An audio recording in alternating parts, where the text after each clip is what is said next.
Evangelho de João, capítulo 14. Quero ler do versículo 1 até o versículo 6. E nós vamos ler também o capítulo 17, versículo 21 e versículo 23. Leamos. Não se turbe o vosso coração, credes em Deus, crede também em mim. Na casa do meu Pai há muitas moradas. Se assim não fora, eu vou-lo teria dito, pois vou preparar-vos lugar. E quando eu for e vos preparar lugar, voltarei e vos receberei para mim mesmo, para que onde estou, estejais vós também. E vós sabeis o caminho para onde vou. Disse-lhe Tomé: Senhor, não sabemos para onde vais, como saber o caminho? Respondeu-lhe Jesus: Eu sou o caminho, a verdade e a vida. Ninguém vem ao Pai a não ser por mim. Capítulo 17, versículo 21 e versículo 23. A fim de que todos sejam um, e como és tu, ó Pai, em mim e eu em ti, também sejam eles em nós, para que o mundo creia que tu me enviaste. Versículo 23. Eu neles e tu em mim, a fim de que sejam aperfeiçoados na unidade, para que o mundo conheça que tu me enviaste e os amaste, como também amaste a mim. Glória a Deus. Eu peço aos irmãos que leiam os capítulos 14, 15, 16 e 17, esses 4 capítulos do Evangelho de João. Lógico, se os irmãos puderem ler todo o Evangelho, seria muito melhor. Mas esses 4 capítulos, eles consistem no que diz respeito à revelação do propósito de Deus. Esses 4 capítulos, eles são como o coração de toda a Escritura, no que tange a revelação. São capítulos extremamente importantes e, no entanto, a sua importância são capítulos muito negligenciados pela igreja, pelo povo de Deus, de uma maneira geral, que talvez em razão do costume de uma leitura muito superficial, ou leitura de versículos, acontece que as pessoas não compreendem o que esses capítulos querem dizer. Eles dizem muito, mas muito mesmo, no que diz respeito à experiência espiritual, à obra de Cristo, o caminho que devemos seguir. E foi baseado nesses 4 capítulos, nós fizemos a conferência no ano passado, tratando do tema geral, a fim de que todos sejam um. Lógico, uma conferência, sendo 4 ministrações, 4 dias, não dá para esgotar, senão falar os pontos essenciais do que diz nesta porção. Por isso nós propomos aqui essas quartas-feiras, para podermos tratar de maneira particular de cada aspecto do que foi dito na conferência. E nós então, apresentando Cristo enquanto a vida, enquanto a verdade e enquanto o caminho, fora da ordem, né? Aqui do capítulo 14, versículo 6, chegamos até Cristo enquanto o caminho. E quando se fala de Cristo enquanto o caminho, e a própria palavra caminho já traz consigo a ideia de que para o homem voltar ao Pai, porque aqui diz, ninguém vem ao Pai, ou seja, o Pai é o alvo, o Pai é o lugar para onde Cristo quer nos levar. É preciso palmilhar este caminho. E infelizmente a cristandade, em razão das teologias sistemáticas, chegou à trágica conclusão de que Cristo ser o caminho implica tão somente você crer nele naquele sentido tradicional de acreditar, e não no sentido específico da palavra, crer, como abordamos semana passada, que significa receber Cristo. Mas não é receber enquanto um ato de consentimento, mas é conhecer a Deus na pessoa do seu Filho, conhecer a pessoa de Cristo, seu viver humano, as suas obras e os seus ensinamentos, e receber aquilo para o seu coração como sendo a única maneira de viver uma vida que agrada a Deus, uma vida verdadeiramente de reconciliação. Nós tocamos então, quando falamos de Cristo enquanto o caminho, da experiência da salvação, que é uma questão muito séria, porque todos nós temos um objetivo de fé. Qual que é o nosso objetivo? Senão, como diz o apóstolo Pedro na sua epístola, primeira epístola, salvo engano, que o nosso objetivo é a salvação da nossa alma, não é? Como Pedro diz, alcançando o fim da vossa fé, a saber, a salvação das vossas almas. Então, a questão da salvação é uma coisa muito séria. E a despeito de tudo o que a Escritura nos fala sobre ela, muitos cristãos, e mesmo nós ainda, estamos ainda engateando para tocar de maneira experiencial esta verdade, mas não poderemos fazê-lo se primeiro nós não compreendermos todo o processo de salvação. E não tem como entender o processo de salvação se não entender o processo de queda.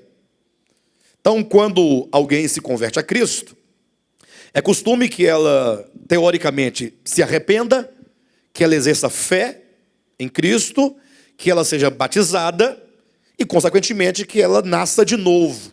Esses 4 itens, né? Arrependimento, fé, batismo e novo nascimento, são 4 pontos essenciais que nós temos que rever. E temos revisto, já falamos sobre arrependimento.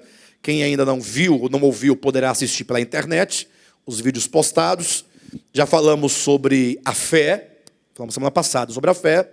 E hoje eu quero falar um pouco sobre batismo e novo nascimento. Tudo numa perspectiva orgânica da verdade. Quando eu digo perspectiva orgânica, eu me refiro à compreensão da verdade no âmbito, partindo do ponto de como que aquela verdade ela acontece na experiência cristã. Porque quando se estuda apenas teologia, você estuda o aspecto filosófico da verdade. E você passa então a ter uma ideologia, a defender uma ideia, a defender pressupostos, a defender doutrinas. E é isso que nós temos visto, as pessoas discutindo. Por exemplo, vamos falar sobre novo nascimento, portanto vamos falar sobre filiação, sobre filhos de Deus, sobre nascer de novo. E aí se discute, geralmente, o seguinte, no âmbito do conceito, né? Se discute quando acontece o novo nascimento. Aí vem uma série de teorias. O novo nascimento acontece quando a pessoa crer, quando a pessoa é batizada das águas, ou quando ela é batizada com o Espírito Santo e fala em línguas. Aí uma discussão que tudo que interessa à teologia é o aspecto conceitual. É uma verdade conceituada e não uma verdade experimentada. E, na verdade, eu não tenho nada contra os conceitos, até porque o conceito nos ajuda na compreensão, mas deveria haver uma inversão aí, nesse sentido. Deveríamos, primeiramente, ter a experiência real da verdade e depois nos propormos a defini-la. Mas, geralmente, é o contrário. Se apresenta a teoria, o conceito, para saber se você concorda ou não com aquele conceito. Concordando, você recebe aquele conceito e passa a ser alguém que leva consigo aquele conceito. E debate aquele conceito, e até prega aquele conceito, mas, não falando de maneira particular, mas de maneira geral, dificilmente se experimenta aquela verdade. E o que me faz acreditar que dificilmente se experimenta aquela verdade é a condição da igreja, não somente ao longo da história, mas sobretudo da igreja contemporânea. Por exemplo, quando você fala assim, por exemplo, alguém foi batizado nas águas. A pergunta primeira que faz é, o que aconteceu com aquela pessoa? Aquele batismo, enquanto rito, enquanto entrar na água, ser mergulhado na água e sair da água, ele tem algum efeito real sobre a pessoa? Ou ele apenas significa algo que a pessoa teoricamente já experimentou?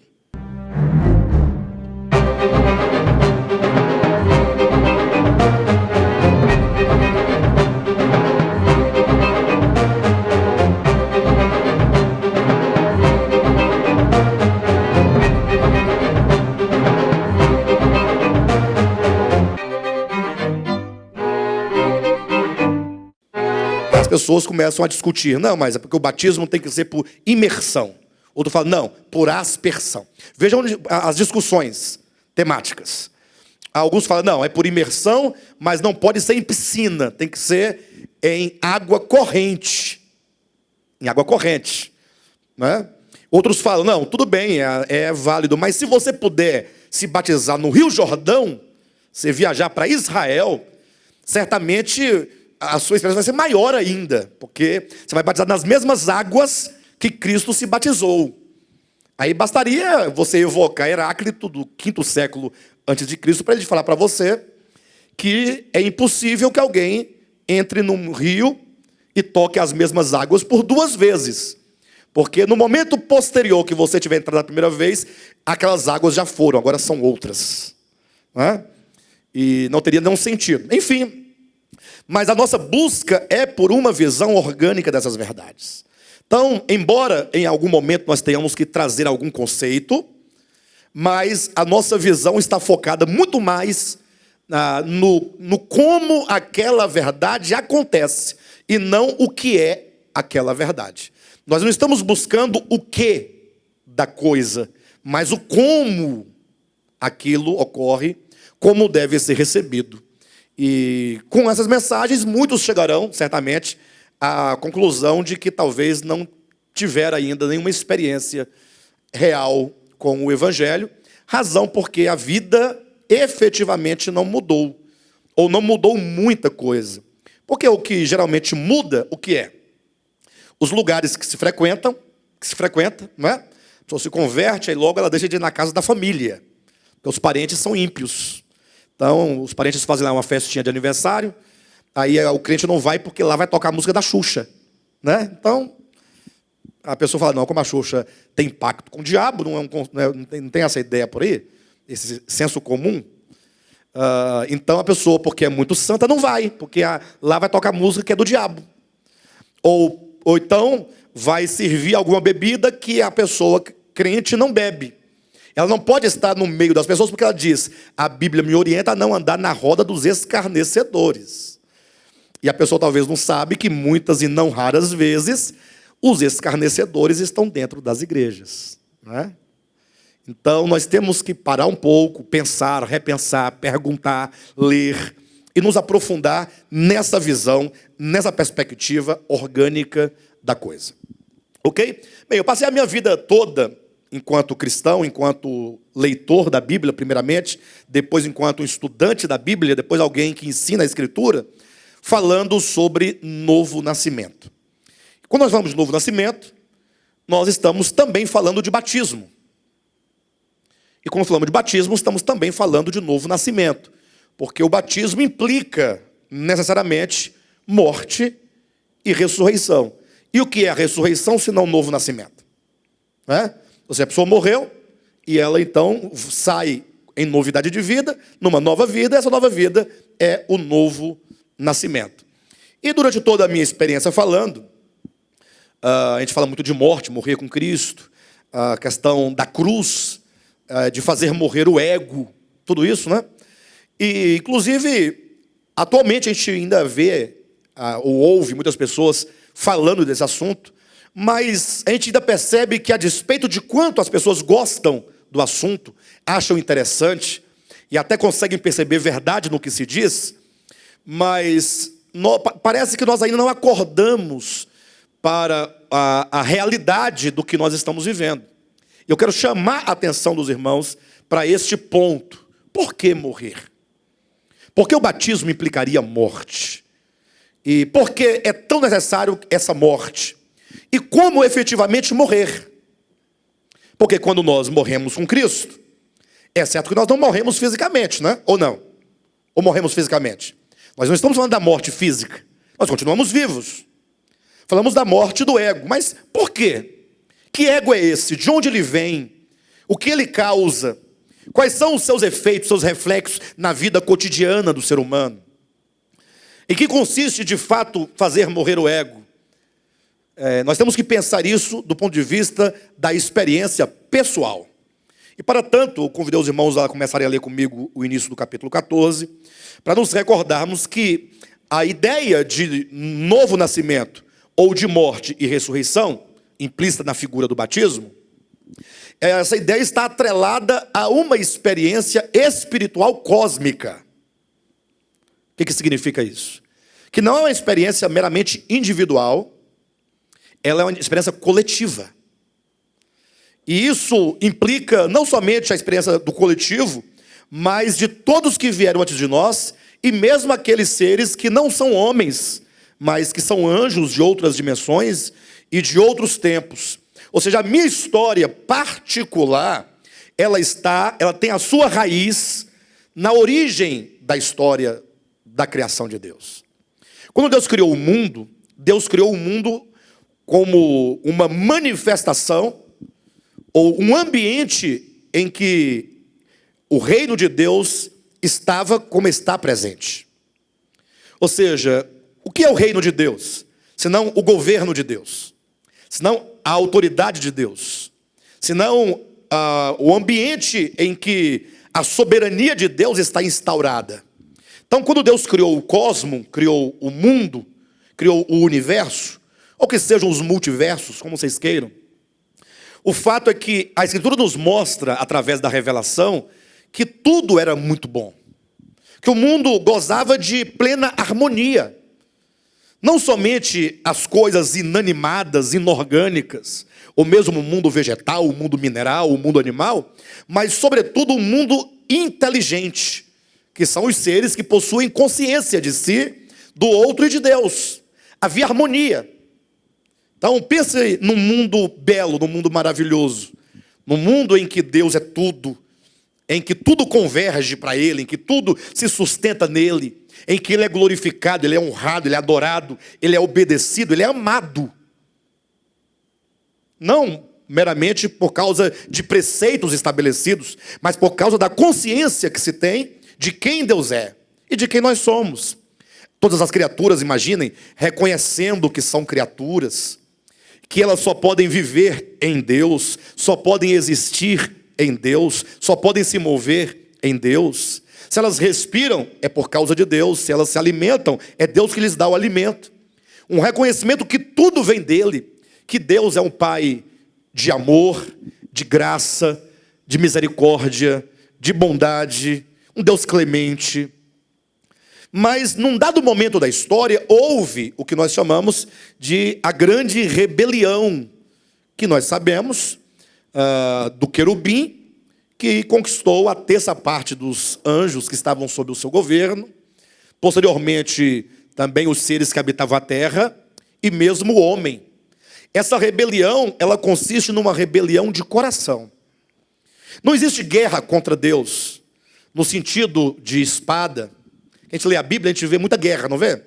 Você lê, por exemplo, o livro do Apocalipse, ou lê o livro de Daniel, ou mesmo o Antigo Testamento como um todo, a gente vê muita batalha de espada, anjos com espada, né? Apocalipse 12, o Miguel e seus anjos batalhando contra o dragão. Aí tudo isso nos faz imaginar, até por influência das indústrias cinematográficas, de desenhos ou de filmes de super-heróis, como a Liga da Justiça e outros. A gente está sempre pensando, por exemplo, no He-Man, enquanto o homem do bem, e o esqueleto enquanto o mal.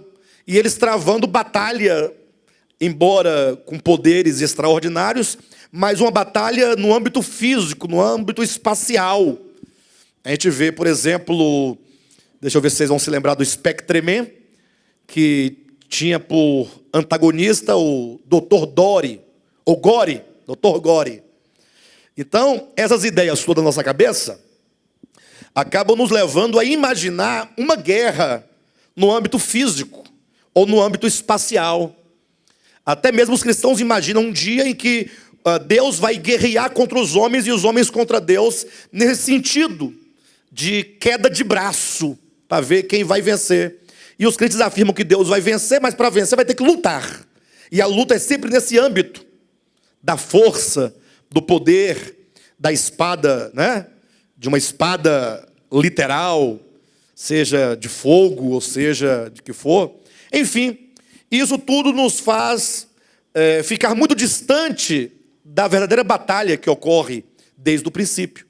A rebelião é algo que acontece no seu coração e na sua consciência, a partir do momento que o homem ou qualquer outra criatura assume para si o desejo de ser aquilo que ele não pode ser: Deus.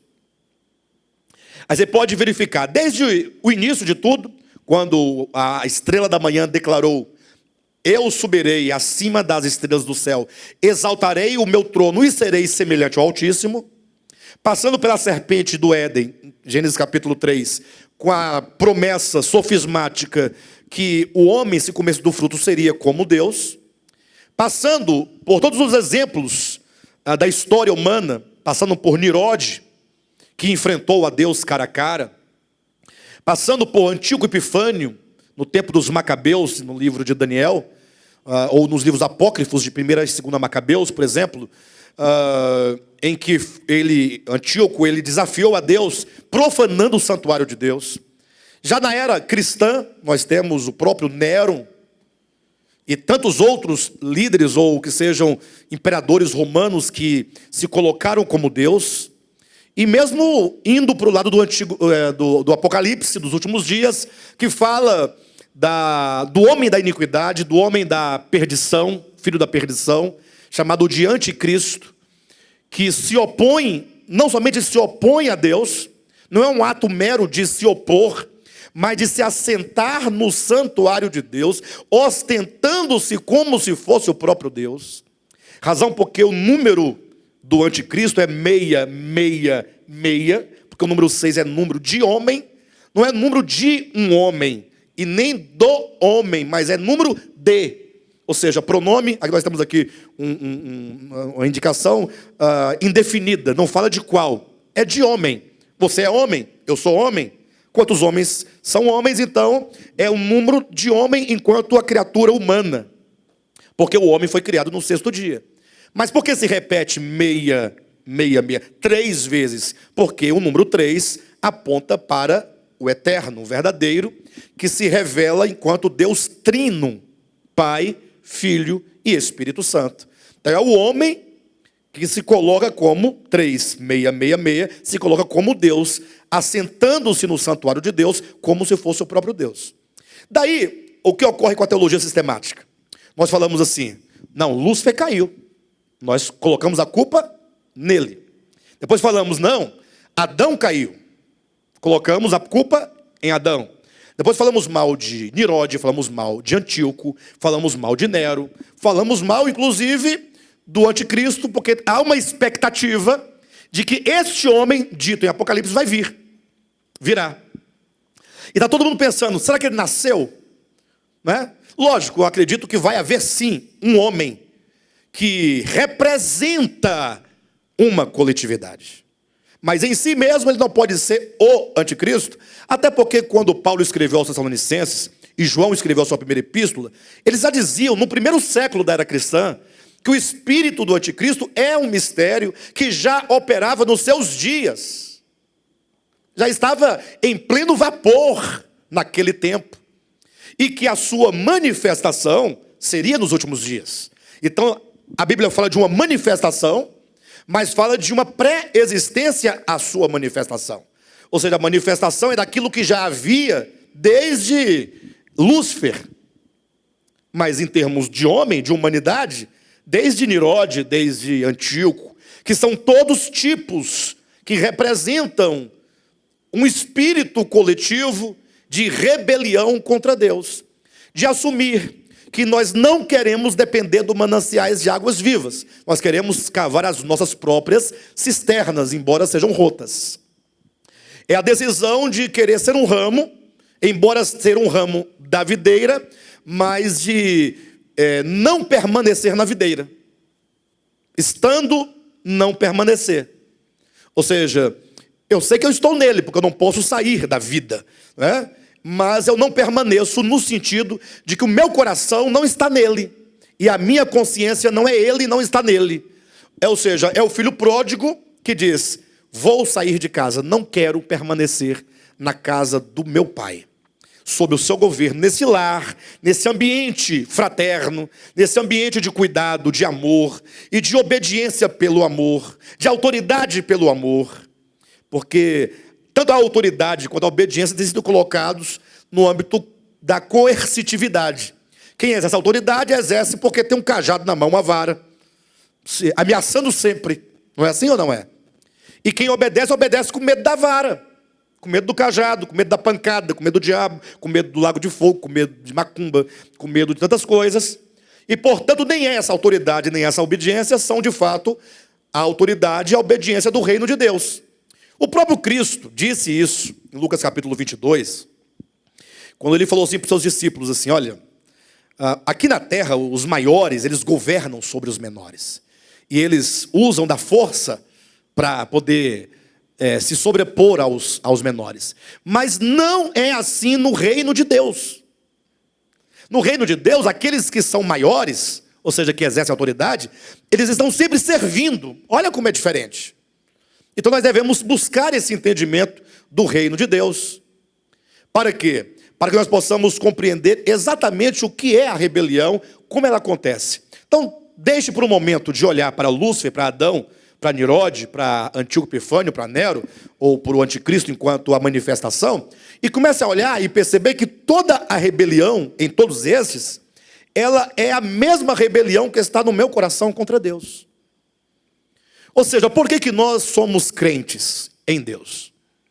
Por que nós servimos a Deus? Por que nós, pelo menos, desejamos obedecer a Deus? Qual é a motivação? Será que nós ainda não somos um velho homem com medo do lago de fogo? E, portanto, nos colocamos num caminho meramente exterior, religioso, de tentar agradar a Deus mediante obras meramente humanas, madeira, feno e palha, para tentar enganá-lo e, quem sabe, ele não nos lance no lago de fogo. Eu digo isso porque é tão difícil uma igreja, na sua totalidade de membros, estarem todos ali servindo por uma única razão, com o mesmo sentimento, com o mesmo coração, sabendo que somos servos de Deus e uns dos outros, com amor, desculpe a palavra, mas com paixão. Não paixão de carne, mas eu digo com um coração derramado. A gente vê, é tão difícil a gente conseguir convencer a igreja de um projeto, de alguma coisa boa, de alguma coisa que vai nos favorecer espiritualmente, o coletivo. E nós estamos sempre, inclusive, tentando convencer os irmãos de que eles fiquem depois do culto para poder comer uma sopa, que ninguém vai pagar nada por ela. Tem que ficar, irmãos, fiquem, não vão pagar pela sopa. E ainda muitos não ficam, nem de graça. Eu sei que todos nós temos compromissos, nós temos nossas famílias, tem um negócio, mas todo culto é a mesma coisa, sempre é a mesma coisa. Às vezes a pessoa que vem encerrar a reunião, a metade do povo já foi embora antes de o culto acabar. Por que nós saímos correndo daquilo que nós chamamos de bom? Por que nós queremos ficar menos tempo possível naquilo que nós acreditamos que é tão bom? Se é tão bom, por que tanta pressa? E lugares que nós chamamos de ruim, na teoria, nós ficamos 6 horas, 8 horas, 3 dias. Quem é que nunca correu atrás de um carro elétrico 3 dias sem parar? Eu nunca pulei porque eu não gosto de carro elétrico, de trio elétrico. Mas se eu gostasse, eu teria ido alguma vez, certamente. Mas já fiz outras coisas, que não foi trio elétrico, mas foi ficar sentado 3 dias. Outras coisas que você vai para um curso, por exemplo, intensivo, numa faculdade, numa universidade, 3 dias ali, você passa o dia inteiro, vai para casa, o outro dia inteiro, vai para casa, o dia inteiro. É ruim, mas você fica. Por quê? Porque existe algo ali que te atrai, ou de que você precisa. Então é preciso que nós entendamos que talvez a experiência do batismo e do novo nascimento ainda esteja por acontecer em nós. Mas isso é bom, se alegre, porque se está por acontecer, então é possível que aconteça. O ruim é se não tivesse acontecido, não tivesse oportunidade de acontecer. Aí seria difícil. Mas não se entristeça. Pastor, mas eu passei 40 anos da minha vida perdido? Não, muita coisa você aprendeu. Nada dessa vida é perdido. Até os erros, nós aprendemos com eles. Não é mesmo? Mas vamos pensar um pouco, portanto, sobre essa questão.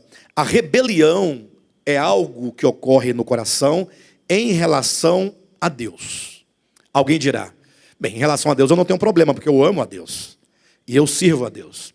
O problema é que é muito superficial, ou é muito genérico, é muito relativa a questão quando você fala que ama a Deus. João, o apóstolo, coloca nos seguintes termos essa questão. Ele fala que quando você ama a Deus, você necessariamente há de amar o seu próximo. Ele diz que é impossível amar a Deus e não amar ao próximo. Ou seja, nós medimos ou aferimos o nosso amor a Deus a partir da disposição que nós temos em relação ao outro. O que nos expõe. Nos expõe. Lógico que quando eu falo ao outro, não necessariamente que você tenha que estar com o outro 24 horas, porque o outro não é um, são milhares. Eu me refiro na vida cotidiana, no viver cotidiano, nos nossos laços familiares, nos nossos laços sociais, no nosso trabalho, nos nossos laços na igreja. Como que isso acontece? Então, o batismo, ele é conhecido mais como um rito. Jesus, ele após a sua morte e ressurreição, ele ordenou aos seus apóstolos que saíssem a pregar o evangelho a todas as nações e que essas nações fossem batizadas, ou aqueles que crescem fossem batizados em o nome do Pai, do Filho e do Espírito Santo. Daí você vai encontrar no Novo Testamento, no livro de Atos, sobretudo, a experiência da igreja, na medida em que pessoas se convertiam. Eles efetuavam o batismo em água, por imersão. Você vai encontrar batismo em água em Atos capítulo 2, em Atos capítulo 8, em Atos capítulo 10, em Atos capítulo 19. Você vai encontrar 5 ocasiões em que acontece o batismo em água. Agora, acontece que o batismo em água, assim como o partir do pão, isso tem que ficar muito claro para nós, o Senhor Jesus nos deu, no Novo Testamento, enquanto metáforas. Lógico que nós praticamos o ato, o rito, mas apenas enquanto símbolo. Nem o partir do pão, tampouco o batismo, tem em si mesmo pão, vinho e água. Nenhum efeito espiritual sobre ninguém. Você pode batizar tantas vezes que você quiser. Eu particularmente conheço pessoas que se batizaram 7, 8 vezes. Até porque tem igrejas por aí que toda vez que o indivíduo volta numa reconciliação, porque ele se afastou da igreja, aí tem que rebatizar. Se a pessoa afastar 10 vezes, se rebatiza 10 vezes. E tantas vezes esse rebatismo não muda a história da pessoa. Pedro nos ensina isso. Vamos ver? Abra sua Bíblia em 1 Pedro, capítulo 3. Versículo 20 e 21. Diz assim: os quais, noutro tempo, foram desobedientes quando a longanimidade de Deus aguardava nos dias de Noé, enquanto se preparava a arca, na qual poucos, a saber, 8 pessoas, foram salvos através da água. Então veja que aqui tem uma figura. Né? Nós temos aqui a arca passando por meio da água, lá no dilúvio. Então o que Pedro está dizendo? Aquilo, quando você olha para a arca passando pela água, você não tem que ficar discutindo os méritos históricos do caso, ou da história. Mas você tem que perguntar, o que aquilo representa? Ele está dizendo, representa o quê? Versículo 20. As pessoas foram salvas através da água, significando uma salvação que elas experimentaram. Aí eu pergunto para vocês, no âmbito físico, aquelas 8 pessoas, Noé, sua mulher, 3 filhos e 3 noras, aquelas 8 pessoas, elas se salvaram fisicamente ou não por meio da água? Então, esse passar pela água implica salvação. Salvação real. No caso da figura, vamos olhar enquanto o aspecto material. Elas foram salvas literalmente da morte. Então, elas experimentaram salvação. Só que ele diz o seguinte ainda, no capítulo 3, versículo 20. Agora o 21. A qual, falando da água, figurando o batismo. Então está dizendo que aquela água pela qual a arca passou é uma figura do batismo. Então o que nós temos hoje, enquanto figura, já foi representado no Antigo Testamento pela água do dilúvio. Então, o batismo estava lá prefigurado, e o batismo agora é uma figura também de uma experiência, não de uma salvação de morte física, mas de uma salvação orgânica do ser. Olha o que diz o restante: a qual, figurando o batismo, agora também foi salva. Ou seja, há uma salvação real para nós, não sendo a remoção da imundícia da carne. Ou seja, o batismo, quando a pessoa entra na água da piscina, do córrego ou do Jordão, aquela água ali, ela não significa a remoção da imundícia da carne. Ou melhor, ela não remove, desculpe-me, tá? Ela não remove a imundícia da carne. Aquele rito apenas representa a água que nos salva. Entenderam ou não? A água que nos salva. Não foram 8 pessoas salvas através da água, lá atrás? Nós também não entramos na água do batismo? Aqui todos já são batizados nas águas. Quando você entrou, aquelas águas não são aquelas águas que nos salvam. Aquela água do batismo, ela também, a semelhança da água do dilúvio, representa a água que nos salva. Existe uma água que nos salva. Existe uma água que nos salva, que é o lavar regenerador do Espírito. Já já eu falo para vocês. Vou demonstrar esse texto. Mas que o batismo em si mesmo não é o batismo físico, o rito, a remoção da imundícia da carne, mas a indagação de uma boa consciência para com Deus por meio da ressurreição de Cristo. Então a pessoa batizou nas águas, no rito, não houve a remoção da carne. A pessoa entrou de um jeito e saiu molhada, mas o coração do mesmo jeito. Agora, existe uma água efetiva que é representada pela água do dilúvio ou do batismo físico, exterior, ritualístico, que essa nos salva. Vamos ler? Vamos abrir primeiramente em Efésios, capítulo 5, versículo 27. Não, no versículo 26 e 27.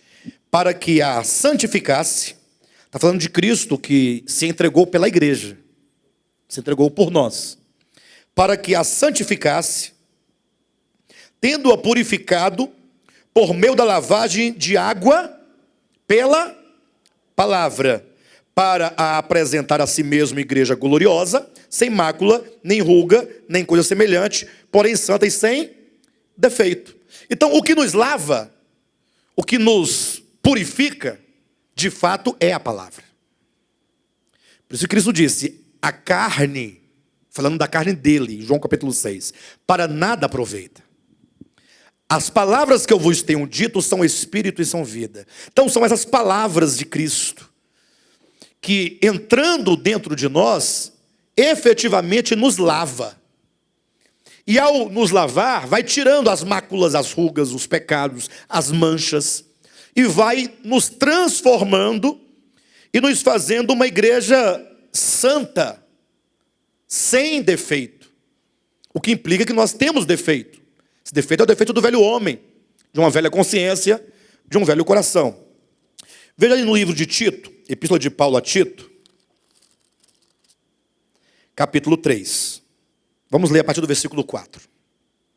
Quando, porém, se manifestou a benignidade de Deus, nosso Salvador, e o seu amor para com todos, não por obras de justiça praticadas por nós, ou seja, a manifestação do nosso Salvador e o seu amor não foi movida, a manifestação dele por nós, e o seu amor por nós não foi movido por obras de justiça praticada por nós. Nada fizemos por merecer e nada podemos fazer para mudar a nossa situação, não por obras de justiça praticadas por nós, mas segundo a sua misericórdia, ele nos salvou. Então ele nos salvou mediante a sua obra na cruz. Não porque ele nos salvou porque nós éramos bons, ou porque nós fazemos coisas boas, como muitos pensam que serão salvos porque fazem coisas boas, ou boas obras. Não, a salvação não é porque somos bons, é por causa da sua misericórdia. Ele nos salvou mediante o lavar regenerador e renovador do Espírito Santo, que ele derramou sobre nós ricamente por meio de Jesus Cristo, nosso Salvador, a fim de que, justificados por graça, nos tornemos seus herdeiros segundo a herança da vida eterna. Fiel é esta palavra, e quero que no tocante a estas coisas, faças afirmação confiadamente, para que os que têm crido em Deus sejam solícitos na prática de boas obras. Estas coisas são excelentes e proveitosas aos homens. Então, mais uma vez, Paulo faz menção a esse lavar regenerador do Espírito. É o que Cristo diz em João capítulo 3, versículo 5, né? Se não nascer da água e do Espírito, que é o Espírito que opera em nós por meio da palavra, é um lavar regenerador que o Espírito efetua em nós por intermédio da palavra. Olha a importância do ministério da palavra. Por que o De Volta à Palavra dá tanta ênfase ao ministério da palavra? Porque é o que há de mais importante e é o motivo pelo qual nós nos reunimos, é o motivo maior. A palavra, que uma vez ministrada, gera em nós um só pensamento, um só coração, gera unidade, gera comunhão, e vai nos lavando, e vai nos curando, e vai nos transformando. Razão porque Tiago vai dizer na sua epístola, no capítulo 1, que nós devemos acolher com mansidão a palavra em nós implantada. Porque a palavra em nós implantada é poderosa para salvar a nossa alma. Então temos que ouvir a palavra e acolhê-la no coração. Não é apenas ouvir e você achar que você cumpriu o seu dever de ter ido no culto ao domingo, ou na quarta, ou em qualquer outro dia, não importa. Mas é porque você vai por uma necessidade. E não porque você tem uma obrigação. O congregar não é uma obrigação. O congregar é uma necessidade. Nós precisamos de ser ministrados. E quando você é ministrado, você então pode agora ministrar sobre outro. Você recebe a palavra para compartilhar. Quando você fala por outra palavra, e se ela sai do seu espírito, se ela encontra um coração aberto, um espírito aberto, essa palavra é usada pelo Espírito para lavar a outra pessoa também.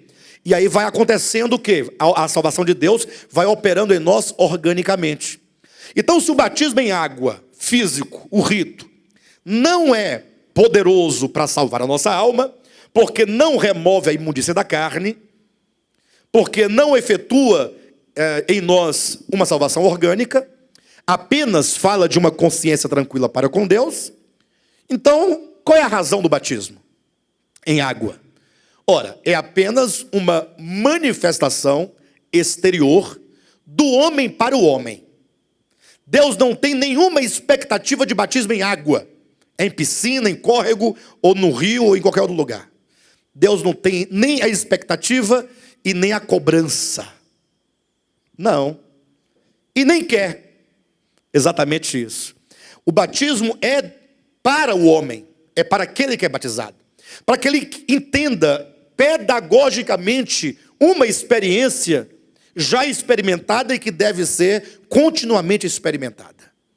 O batismo, ele tem uma simbologia, ele tem uma pedagogia. Vamos verificar. Romanos capítulo 6, versículo 1 em diante. Que diremos, pois? Permaneceremos no pecado para que a graça seja mais abundante? Olhem para mim. Paulo acabou de argumentar, a partir do capítulo 3 dessa epístola, e o capítulo 4 e no capítulo 5. No 3 ele fala sobre a obra de redenção. No 4 ele fala sobre a obra de justificação. No 5 ele fala sobre a reconciliação. Então, quando ele fala sobre a reconciliação, ele fala que a reconciliação de Deus para com o homem, ela deve ser superior em poder, em ação e em extensão da queda do homem. Ou seja, se a queda do homem trouxe um efeito real para a humanidade, quando o homem caiu, vamos construir a história conforme a ideia de Gênesis. Quando Adão caiu no Éden, aquilo não teve um efeito real na humanidade ou não teve? Real. Ou seja, a humanidade passou a ser má e perversa no seu coração, nos seus pensamentos. Isso nós vemos diariamente. Quando você liga a televisão, você vê.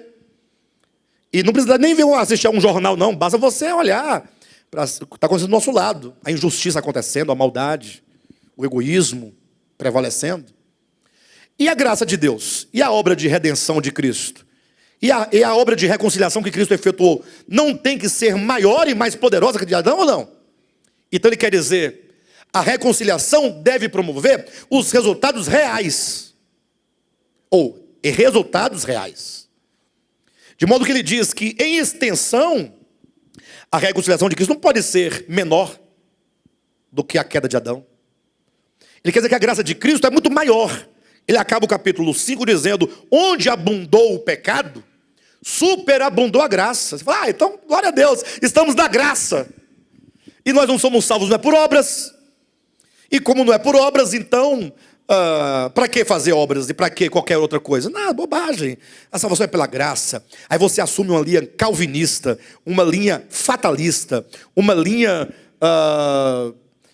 pseudo-ortodoxa. Não é ortodoxa, embora tenha fundamentação bíblica, mas se não compreendida no âmbito orgânico, não serve para nada. Você pode morrer afirmando uma vez salvo, para sempre salvo. E daí? Vai falando. Pastor, mas é ou não é? Não, é. Lógico, uma vez salvo, para sempre salvo. Se eu sou salvo, não posso me dessalvar. Não existe processo inverso de salvação. Existe o processo de neutralidade, é o homem antes da queda. De queda, agora ele assume, ele se posiciona diante da árvore do conhecimento do bem e do mal. Ele assumiu uma posição. E existe uma salvação quando o homem se posiciona ao lado da vida, da árvore da vida. Viver por meio de, voltado para Deus. Se você é salvo, como dessalvar? Se essa palavra não existe, agora passou a existir. Como regredir do estágio de salvação para a queda? De neutralidade para a queda é compreensível. De salvação para a queda é impossível. Agora, o problema é que a expressão, uma vez salvo, para sempre salvo, é ainda na mente das pessoas, e sobretudo nos manuais de teologia, um conceito. E Paulo combate esse conceito dizendo, capítulo 6, versículo 1 de Romanos, nós vamos então permanecer no pecado, na condição pecaminosa, para que a graça seja abundante. Se onde tem mais pecado, muito maior é a graça, vamos continuar no pecado para que a graça continue grande. Aí. Para que mudar de vida, se quanto pior a nossa vida, maior é a graça recebida? Paulo está combatendo essa ideia. Ele está dizendo, não, vocês não estão entendendo. Graça não é um conceito, graça é uma realidade. Reconciliação não é um conceito, é uma realidade. Salvação não é um conceito, é uma realidade, é uma experiência, é uma realidade. Versículo 2, de modo nenhum. Absolutamente não. Então qual que é a saída? Ele pergunta, ou porventura, ou melhor, versículo 2, de modo nenhum, como viveremos ainda no pecado? Nós, os que para ele morremos. Ele traz o conceito de morte. Ele traz aí o conceito de morte. E aí a pergunta é, nós morremos para o pecado? Paulo, nas suas epístolas, sobretudo, prestem atenção, nas epístolas paulinas, nos primeiros capítulos até a metade da epístola. Romanos de 1 a 12, de 1 a 11, por exemplo, se bem que Efésios de 1 a 3. Na primeira parte das epístolas paulinas, ele traz um conceito forense da redenção. O que é um conceito forense? É um conceito judicial da salvação.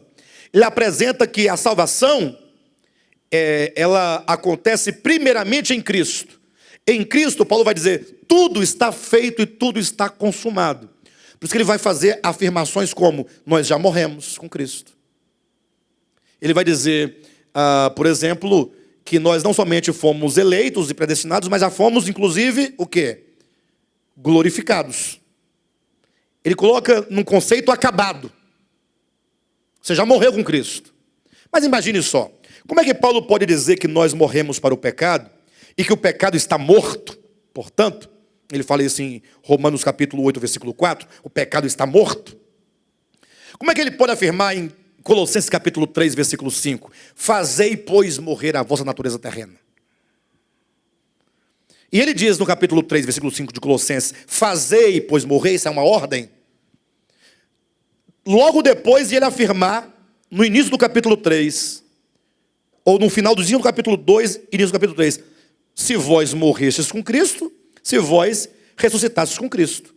Ele coloca, você morreu com Cristo? Morri. Ressuscitou? Ressuscitei. Aí ele diz, fazei morrer. Não estou entendendo, Paulo. Você fala uma coisa, aí quando eu penso que está tudo resolvido, você vem fazer morrer. Como é que eu vou fazer morrer aquilo que está morto? Aí nós estamos explicando para vocês. O conceito de Paulo é, em Cristo, é nele, está feito. Quando nós cremos, nós ganhamos uma posição nele. Somos justificados nele, glorificados nele. Nós morremos nele. Mas, efetivamente, na minha experiência, eu preciso me apropriar, não judicialmente, mas organicamente, daquilo que aconteceu nele e que agora tem que acontecer em mim. O Evangelho, ou a pregação do Evangelho, não é a pregação para que você acredite em algo. A pregação do Evangelho é um convite para que você se una a Cristo naquilo que Ele fez. Por isso que é dito, quem crer e for batizado. Esse batismo de que Jesus está dizendo, em Marcos 16, não é requisito. Mas não o batismo ritual. Não, esse não é requisito de salvação. Quem crê e for batizado. Eu creio. Mas esse seu crer, é um crer que une você à morte de Cristo e à sua ressurreição. Batismo não é morte e ressurreição. Ou você apenas acreditou que isso aconteceu com ele e é suficiente? Olha o capítulo 6 de Romanos, versículo 3. Ou porventura ignorais que todos nós que fomos batizados em Cristo Jesus, fomos batizados na sua morte? Fomos, pois, sepultados com ele na morte pelo batismo, para que, como Cristo foi ressuscitado entre os mortos pela glória do Pai, assim também andemos nós em novidade de vida. Batismo, o físico, o ritual, apenas fala pedagogicamente de uma experiência necessária, que é união com Cristo na sua morte e na sua ressurreição. Essa morte não é morte física, tampouco morte eterna. Essa é a morte de uma velha consciência. Como você vê, pensa Deus.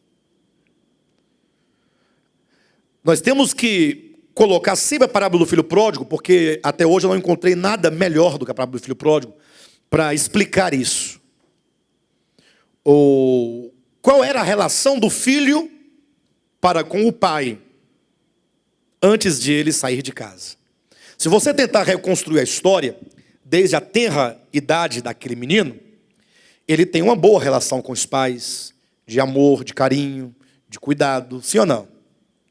O problema é quando essa criança entra na fase da adolescência. Você pode usar a adolescência humana para entender o aspecto espiritual. É quando surgem uma série de questionamentos. É quando o filho começa a questionar os valores do pai ou dos pais. Quando o filho começa a achar que ele já sabe mais do que os pais. É quando o filho já levanta a cabeça para o pai e já quer respondê-lo cara a cara. É quando o filho começa a desafiar a autoridade do pai. É quando o filho fala assim, olha, quando eu arrumar o meu primeiro emprego, eu vou sair de casa. Vou morar só. É quando o filho, a casa fica muito pequena para o pai e o filho juntos. É quando o filho acha que a vida dele particular geraria independência do pai. É aquele filho que se rebela contra o pai. E aí nessa fase ele começa a desenvolver a partir de algo muito simples, mas vai desenvolvendo pouco a pouco uma ideia equivocada acerca do pai, até que aquilo satura de tal forma dentro do coração dele, que a única coisa, a coisa que ele menos deseja é a presença do pai. E como o pai está na casa, que é do pai, a casa se torna indesejável. E ele fala, não, vou viver a minha vida. E aí ele sai. A queda do homem, na verdade, foi o gerar de uma consciência contra Deus. E não somente contra Deus, mas fazendo de si Deus. Porque não somente se opõe a Deus, ou aquilo que é objeto de culto referente a Deus, como também se assenta no santuário de Deus, ostentando-se como se fosse o próprio Deus. Então, aqui há um jogo. Não somente ele aborrece o Pai, a Deus, como ele se faz Deus a si mesmo. Imagine o que vai acontecer no mundo em que há 7 bilhões de habitantes, em que cada um quer ser o Deus. Eu não quero que vocês sejam o Deus e eu seja o servo de vocês. Eu que quero ser Deus. E você, por sua vez, quer ser Deus. O outro também quer ser Deus. E aí começa cada um querendo ser servido. E quando cada um quer ser servido e ninguém quer servir, começa a batalha. Começa a guerra dos egos. Dá até um nome de um livro, né? A guerra dos egos. Não é guerra dos sexos, não. É a guerra dos egos. Já pensou? Por isso que cada um quer a maior vantagem, quer a supremacia, quer o poder. E isso por meio de sempre de pisar a cabeça do outro, fazendo-a de degrau. Abra sua Bíblia aí no livro de Tiago, por gentileza, e veja um pouco acerca dessa consciência caída. Vamos ler a partir do capítulo 3, versículo 13. Olha que coisa interessante. Quem entre vós é sábio e inteligente? Pergunta. Quem entre vós, ou entre nós, é sábio e inteligente? Eu levantei minha mão. Só eu? Ninguém mais? Sábio e inteligente. Ué, nenhum problema em ser sábio e inteligente, ah? Vamos continuar a leitura. Mostrem mansidão de sabedoria, mediante o codigno proceder às suas obras. Ele fala de uma inteligência, de uma sabedoria, não qualquer tipo de sabedoria e inteligência, mas ele fala especificamente de uma inteligência e sabedoria que nos leva a ter um viver de acordo com a verdade. Isso é a verdadeira sabedoria e a verdadeira inteligência. 14.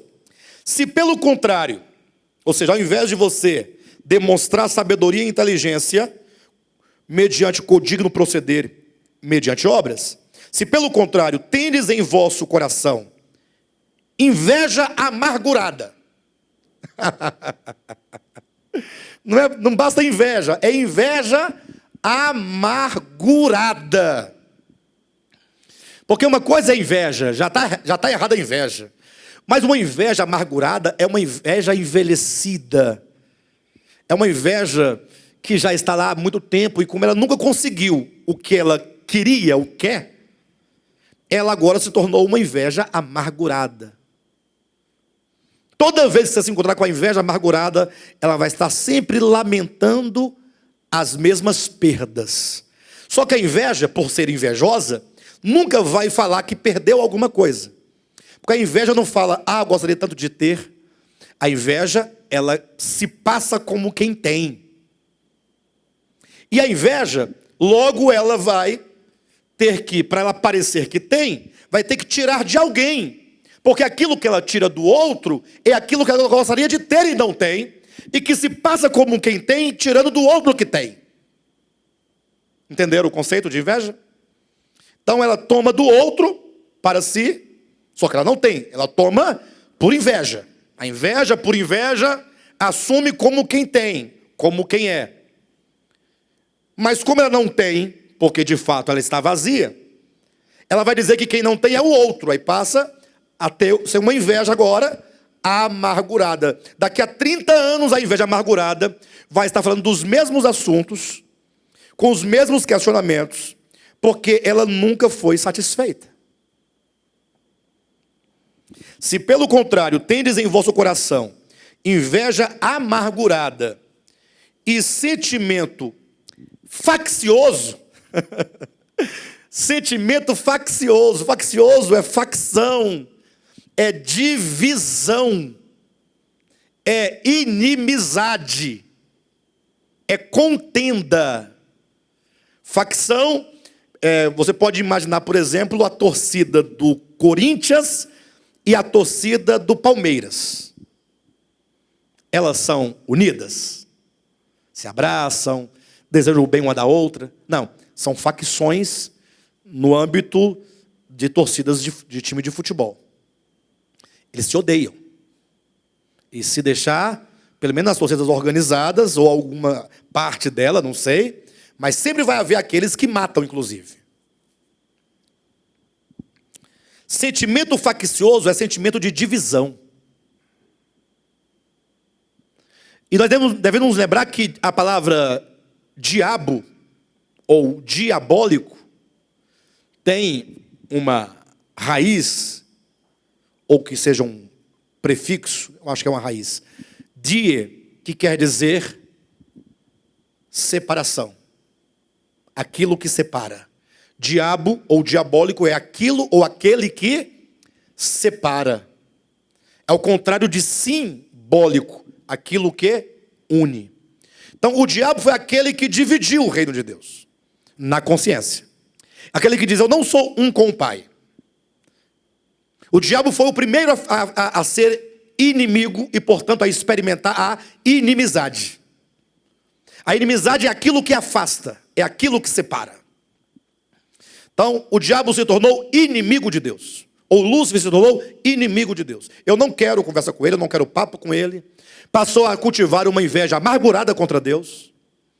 E foi transmitindo essa consciência de inveja amargurada para todos os que ele conseguiu arrastar após si. Por isso que o dragão, em Apocalipse 12, versículo 9, ele arrasta com a sua cauda. A terça parte das vezes. Ele arrasta, ele traz consigo muitas consciências.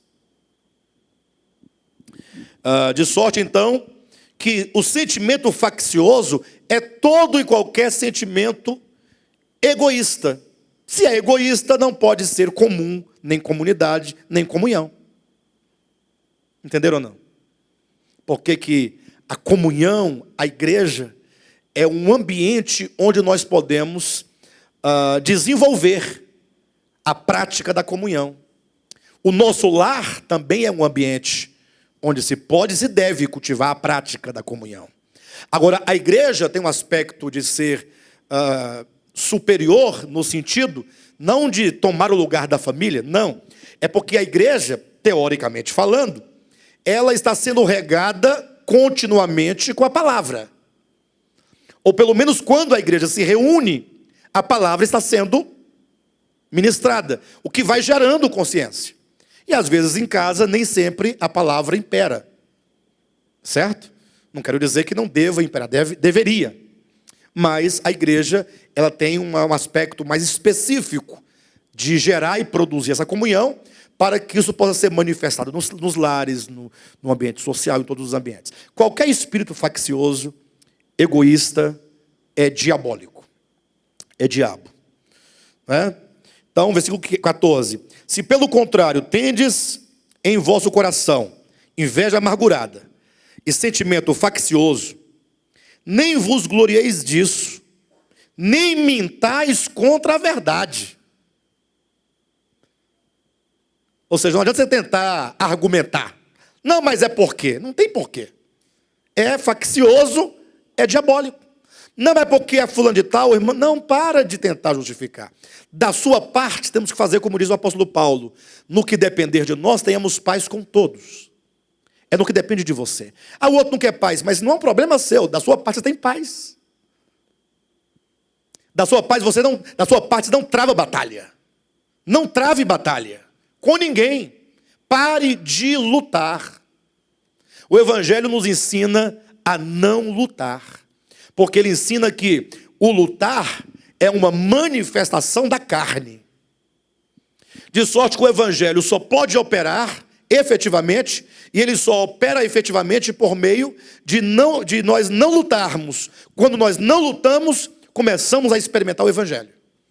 Só que você vai sofrer. Você vai sofrer. Porque vão achar que você é tolo, otário, bobo, idiota. Vão falar mal de você, vão te denigrir, vão difamar você, vão injuriar você. E você vai ter que ficar vendo toda aquela cena calado. E esse seu calado é um aprendizado e é uma experiência de morte. Porque se você revidar, você entrou para a batalha. Aí entrou para a batalha, está fora do evangelho. Aquele que quiser salvar a sua vida. Quem quer salvar a sua vida? Perdê-la. Olha que coisa extraordinária. Porque salvação é o inverso da queda. O que foi a queda? É aquele que, não sendo, desejou ser. Ele tentou ganhar a vida. Perdeu. Isso é queda. Então, se nossa condição é de quem quer ganhar, somos caídos. A condição de todos os homens. Salvação, portanto, é perder.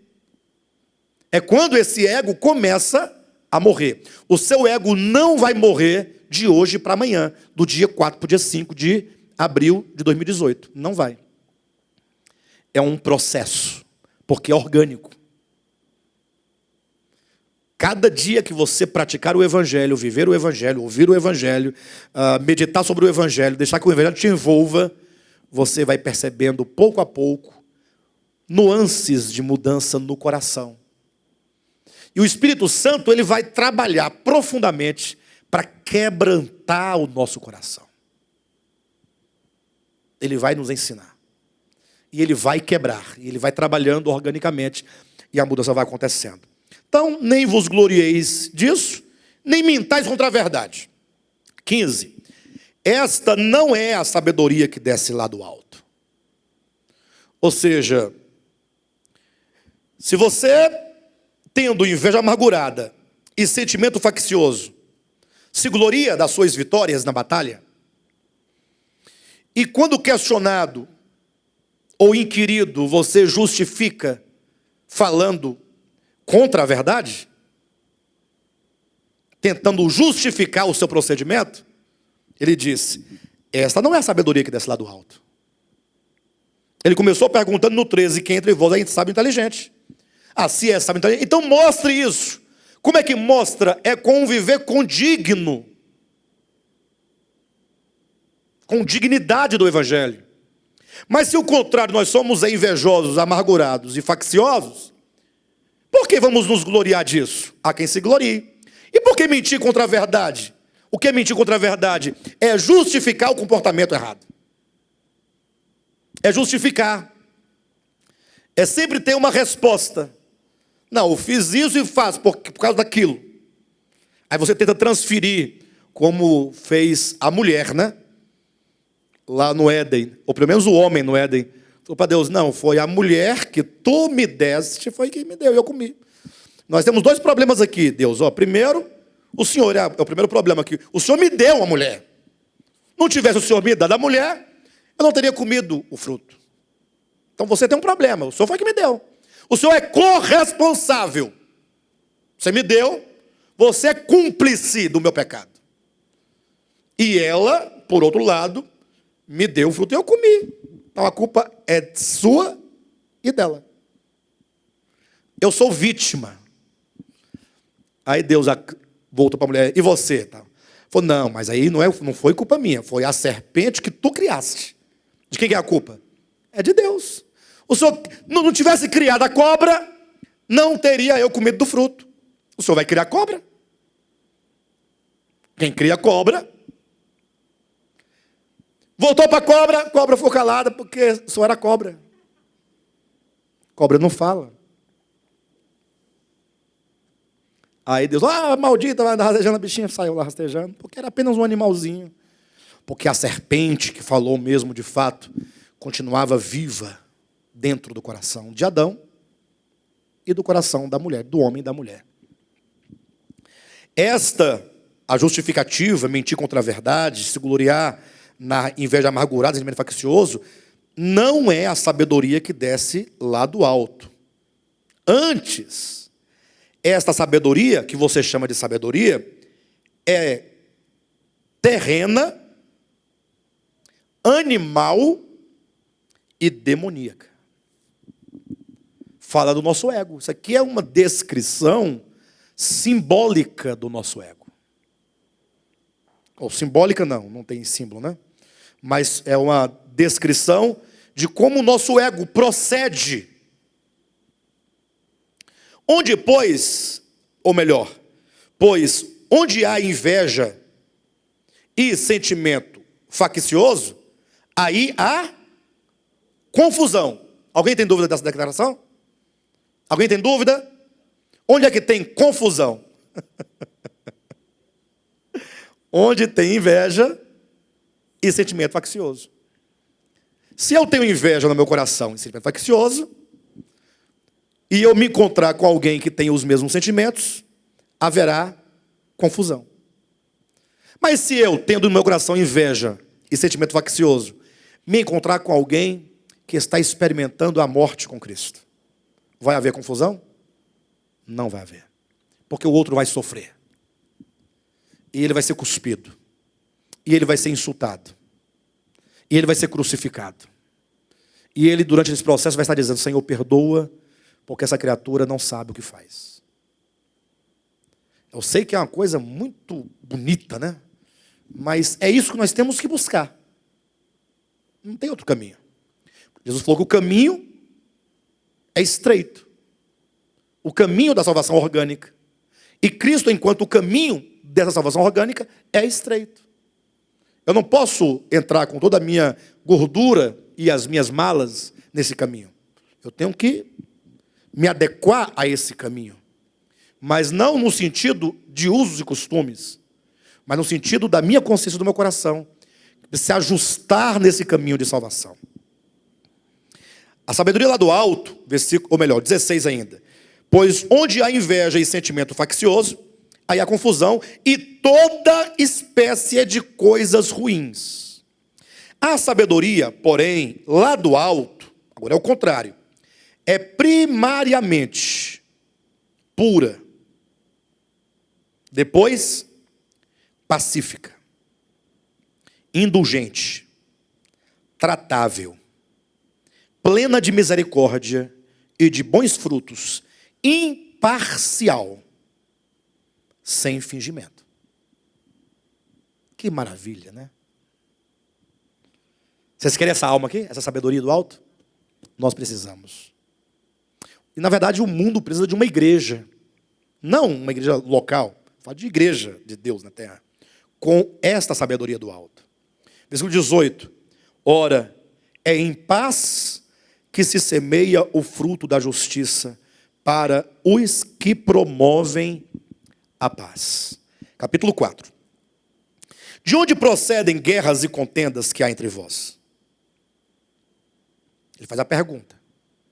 Guerras e contendas. Vocês observaram que os homens estão sempre em guerra e contenda? É uma batalha constante. É a guerra dos egos. Na igreja, na família.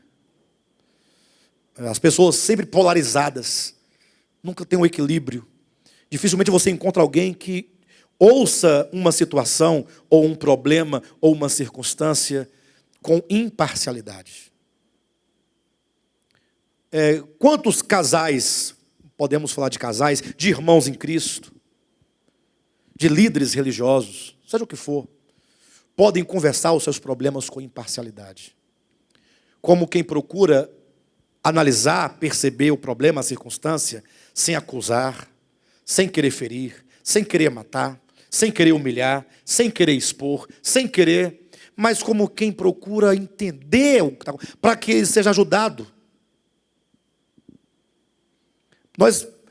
O ser humano e os cristãos, sobretudo, são praticamente como os fariseus, né? Lá de João capítulo 8. Doido para pegar alguém em flagrante adultério. precisa de pegar alguém flagrante para poder encher a boca e falar assim: eu vi. Para que ele tenha todos os argumentos e a força necessária e a veia grossa para falar bem alto, e falar, e criticar, e fazer e acontecer. Porque é uma guerra, é uma batalha. É uma batalha. Os homens vivem batalhando.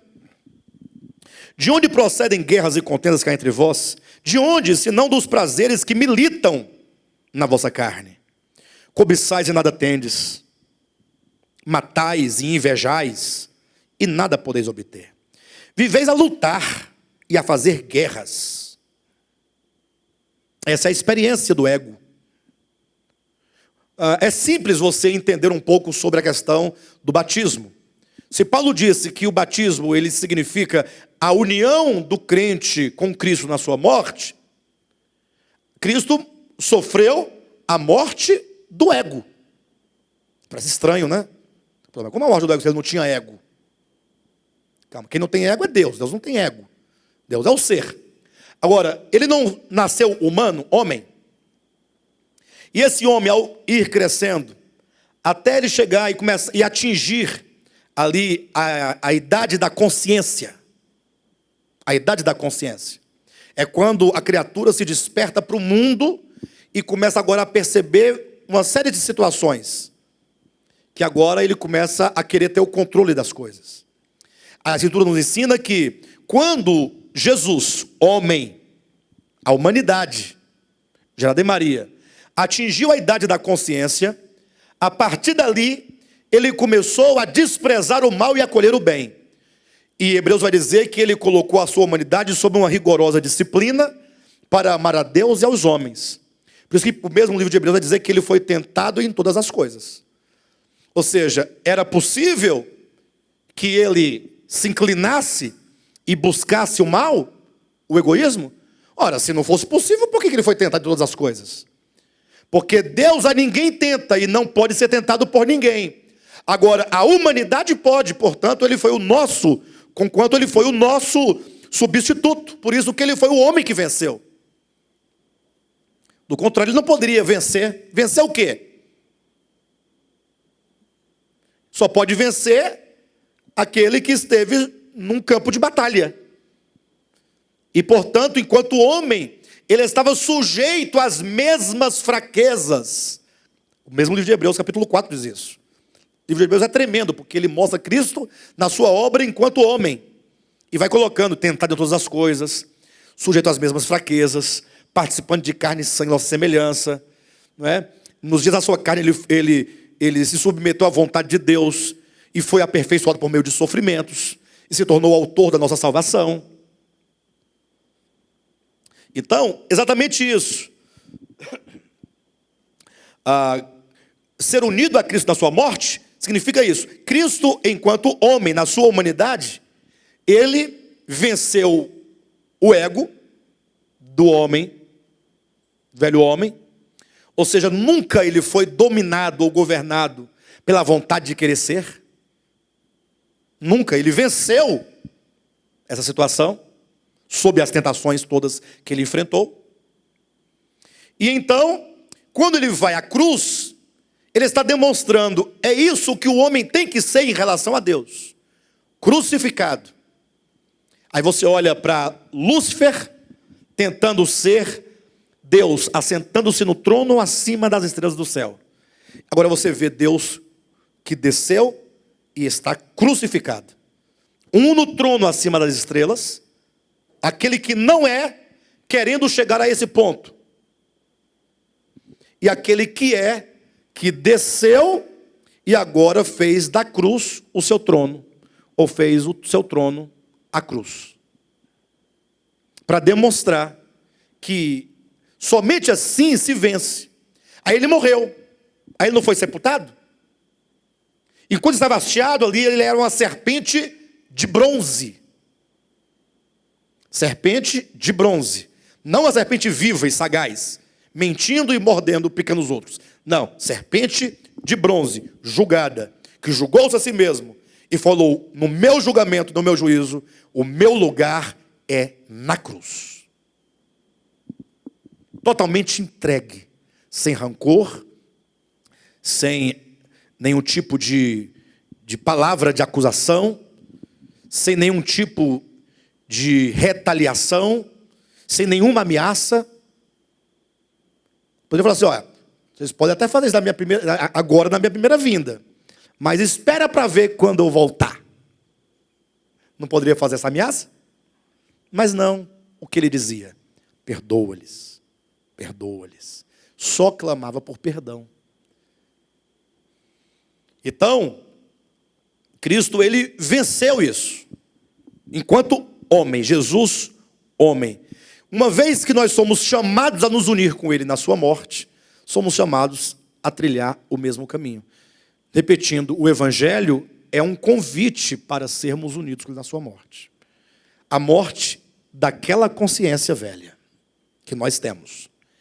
E daquela consciência que por 33 anos tentou ser constituída em Jesus, mas não conseguiu. Porque Jesus, durante toda a sua vida, desprezou o mal. Ele não fugia do mal. Não, ele desprezava. Ele ria do mal. Ele sabia o que é o mal. E acolhia o bem. Acolher é uma atitude. Então não espere por nada. Comece hoje, ainda hoje. Senhor, eu quero esse Evangelho. Me dê oportunidade e me dê uma circunstância para eu desprezar o mal e acolher o bem. Deus vai te dar. Comece a praticar. Comece a invocar o Evangelho para o seu coração. Circunstâncias não faltarão. Não faltarão. Tranquilo. Talvez ainda hoje você se deparará com alguma circunstância. E aí é a hora de você invocar o Espírito da palavra. As palavras de Cristo são Espírito e são vida. Se são Espírito e são vida, então elas fazem diferença na minha vida. Invoca o Evangelho e ele vai te dar força. O Espírito vai te dar força. Vai te dar uma consciência naquele momento. Vai te instruir, vai te constranger a desprezar o mal e a acolher o bem. Você vai sair derrotado, porém vitorioso. E esse batismo, portanto, implica morte. Mas não acaba na morte. Tem a ressurreição, é o ressurgir.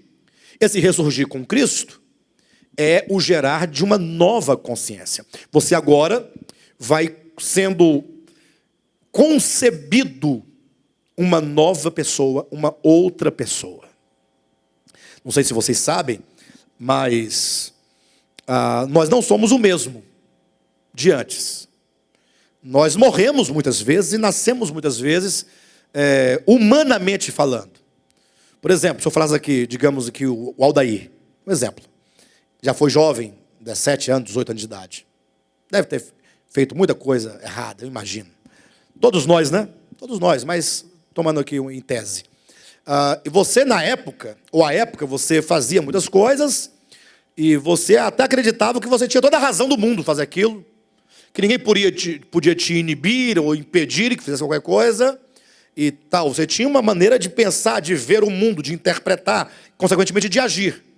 O tempo passou, você foi sofrendo mudanças de entendimento e foi abandonando aquela consciência velha e ganhando outra consciência, que talvez não estivesse adequada ainda, mas posteriormente você morreu aquela outra e outra foi gerada. Você deve ter quantos anos de casado hoje? 25 já é um bom tempo para, durante os 25 anos de casado, você ter morrido várias vezes, enquanto uma consciência em relação ao seu casamento. Talvez no início tivesse aquela queda de braços, aí chega um tempo que você abandona aquilo, a gente fala amadureceu. Na verdade, esse amadurecimento significa o ganhar de uma nova consciência e o abandonar de uma consciência mais... uma consciência caída, digamos assim. Né? E ainda, só que no plano do Evangelho, nós pensamos isso não em meras transformações pontuais, mas pensamos isso em relação a Deus, em relação ao próximo, em relação à humanidade, em relação a toda a criação de Deus. Pássaros, grilos, mares, rios, pessoas, e todos os seres e todo o universo. Você passa cada dia mais a se tornar um com Deus, um com o seu próximo, um com a criação, um com o ecossistema, se tornando cada vez mais solidário com aquilo do qual você faz parte.